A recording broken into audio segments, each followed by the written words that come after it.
지구를 지켜라. 유성 충돌의 위협. 우리는 매일 우주에서 날아오는 수많은 물체들 속에서 살아가고 있습니다. 그중 일부는 지구와 충돌할 수 있는 위험을 안고 있습니다. 유성이란 우주에서 지구 대기권으로 진입한 작은 천체를 의미합니다. 일반적으로 유성은 소행성이나 혜성의 잔해로 이들이 지구의 중력에 끌려 대기권에 진입할 때 발생합니다. 대기권에 진입한 유성은 매우 빠른 속도로 이동하며 이 과정에서 대기와의 마찰로 인해 고온의 플라즈마를 형성하고 빛을 발산하게 됩니다. 이로 인해 우리는 유성을 별똥별이라고 부르기도 합니다. 유성이 대기 중에서 소멸되기 전의 모습은 매우 인상적이며 짧은 시간 동안 하늘을 가로지르는 빛의 궤적을 남깁니다. 만약 유성이 대기 중에서 완전히 소멸되지 않고 지표면에 도달하면 이를 운석이라고 합니다. 운석은 지구에서 발견될 수 있으며 그 성분과 기원에 대한 연구가 이루어집니다. 유성은 단독으로 나타나는 경우도 있지만 특정한 시간에 많은 유성이 동시에 나타나는 현상인 유성우도 있습니다. 유성우는 혜성이 남긴 잔해가 지구의 궤도와 교차할 때 발생하며 페르세우스 유성우나 레오니드 유성우와 같은 유명한 유성우가 있습니다. 유성은 우주에서의 물질의 이동과 지구의 환경에 대한 이해를 돕는 중요한 연구 대상입니다. 또한 유성의 충돌이 과거 지구의 생명체에 미친 영향에 대한 연구는 지구의 역사와 생명의 기원에 대한 통찰을 제공합니다. 이러한 이유로 유성은 천문학적 현상 중 하나로서 많은 사람들의 관심을 끌고 있습니다.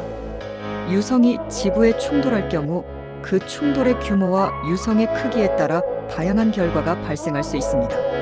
일반적으로 유성이 지구 대기권에 진입할 때 대기와의 마찰로 인해 고온의 플라즈마를 형성하며 빛을 발산하게 됩니다. 이 과정에서 유성은 대기 중에서 소멸되거나 만약 크기가 충분히 크다면 지표면에 도달할 수 있습니다. 작은 유성이 지구에 충돌할 경우 대기 중에서 완전히 소멸되거나 지표면에 도달하더라도 그 피해는 미미할 수 있습니다. 이러한 작은 유성은 대개 몇 미터 크기이며 지구에 도달하기 전에 대기에서 소멸하게 됩니다. 그러나 크기가 몇 미터에서 수십 미터에 이르는 유성이 지구에 충돌하면 그 충격으로 인해 지역적인 피해를 초래할 수 있습니다. 예를 들어 2013년 러시아 체리아빈스크에서 발생한 유성 사건은 약 20m 크기의 유성이 대기 중에서 폭발하면서 유리창이 깨지고 인명피해가 발생하는 등의 결과를 초래했습니다. 반면 크기가 수백 미터에서 수 킬로미터에 이르는 대형 유성이 지구에 충돌할 경우 그 영향은 훨씬 더 심각해집니다. 이러한 대형 유성의 충돌은 대규모의 폭발과 함께 엄청난 양의 에너지를 방출하며 이는 지구의 기후와 생태계에 심각한 영향을 미칠 수 있습니다. 예를 들어 약 6,600만 년 전 공룡의 멸종과 관련된 것으로 알려진 유성 충돌 사건은 지구에 큰 변화를 가져왔습니다.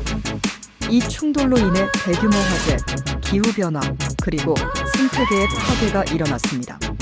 결론적으로 유성이 지구에 충돌할 경우 그 크기와 속도에 따라 다양한 결과가 발생할 수 있으며 작은 유성은 대개 무해하지만 큰 유성의 경우에는 지구의 환경과 생명체에 심각한 영향을 미칠 수 있습니다. 이러한 이유로 과학자들은 유성의 궤도를 모니터링하고 잠재적인 충돌 위험을 평가하는 연구를 지속적으로 진행하고 있습니다. 유성 감시 시스템은 지구에 접근하는 유성이나 소행성을 탐지하고 추적하기 위한 기술적 체계입니다.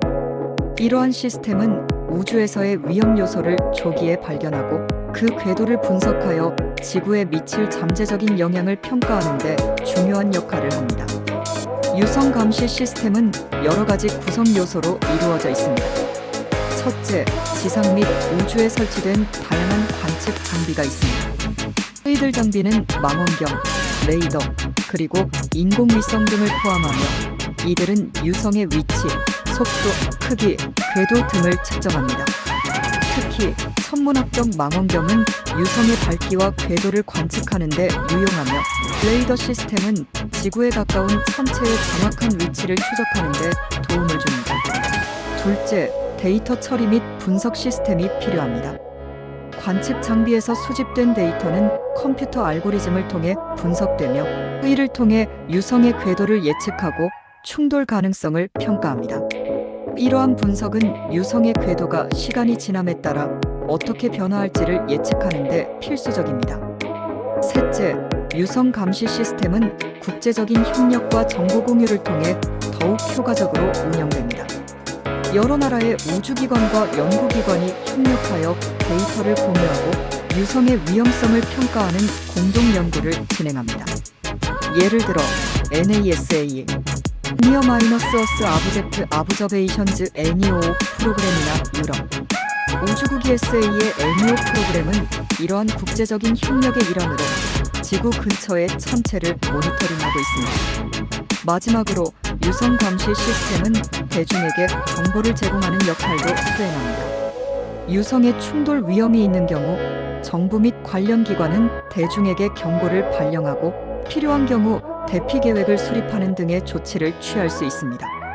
유성을 회피하기 위한 다양한 기술적 접근 방안은 크게 탐지, 추적, 회피 기술로 나눌 수 있으며 이러한 방법들은 지구에 접근하는 유성이나 소행성이 충돌할 위험이 있을 때 이를 예방하거나 피해를 최소화하기 위해 개발되었습니다. 첫 번째로 유성을 탐지하고 추적하는 기술이 매우 중요합니다. 이를 위해 천문학적 망원경이 사용되며 지상과 우주에 설치된 다양한 망원경을 통해 유성의 위치와 궤도를 관측합니다. 이러한 망원경은 고해상도의 이미지를 제공하여 유성의 크기와 밝기를 분석할 수 있습니다. 또한 레이더 시스템을 통해 지구 근처의 천체를 실시간으로 추적할 수 있으며 레이더는 유성의 정확한 위치와 속도를 측정하는 데 유용합니다. 최근에는 인공지능과 데이터 분석 기술이 활용되어 수집된 데이터를 신속하게 처리하고 유성의 궤도를 예측하는 데 도움을 주고 있습니다. 두 번째로 유성이 지구에 충돌할 위험이 있는 경우 이를 회피하기 위한 다양한 기술적 접근이 필요합니다. 충돌 회피 미사일은 유성의 궤도를 변경하기 위해 발사되는 미사일로 유성과의 충돌을 통해 유성의 궤도를 변경하거나 직접적으로 유성을 파괴하는 방식으로 작동할 수 있습니다. NASA의 DARTW 에스터로이드 리디렉션 테스트 미션은 이러한 접근 방식을 실험하기 위해 설계된 대표적인 사례입니다. 또 다른 방법으로는 중력 트래킹이 있습니다. 이는 우주선이나 인공위성을 유성 근처에 보내 중력의 영향을 이용해 유성의 궤도를 변경하는 방법으로 유성에 직접적인 충격을 주지 않고도 궤도를 조정할 수 있는 가능성을 제공합니다. 핵폭발을 통해 유성을 파괴하거나 궤도를 변경하는 방법도 고려될 수 있지만 이는 많은 위험과 윤리적 문제를 동반하므로 신중한 접근이 필요합니다. 유성을 회피하기 위한 기술적 접근은 단독 국가의 노력만으로는 한계가 있습니다. 따라서 국제적인 협력과 정책이 중요합니다. 여러 나라의 우주기관이 협력하여 정보를 공유하고 유성 감시 및 회피 기술 개발에 공동으로 투자하는 것이 필요합니다. 또한 유성 충돌에 대한 경보 시스템과 대피 계획을 수립하여 실제로 위협이 발생했을 때 신속하게 대응할 수 있는 체계를 마련해야 합니다. 결론적으로 유성을 회피하기 위한 기술적 접근은 탐지 및 추적 기술, 회피 기술, 그리고 국제 협력의 세 가지 축으로 구성됩니다. 이러한 접근은 인류의 안전을 지키고 우주에서의 잠재적 위협에 효과적으로 대응하기 위한 필수적인 요소입니다. 우리는 우주에서의 위협에 대해 무관심할 수 없습니다. 우리의 미래는 우리의 손에 달려 있습니다.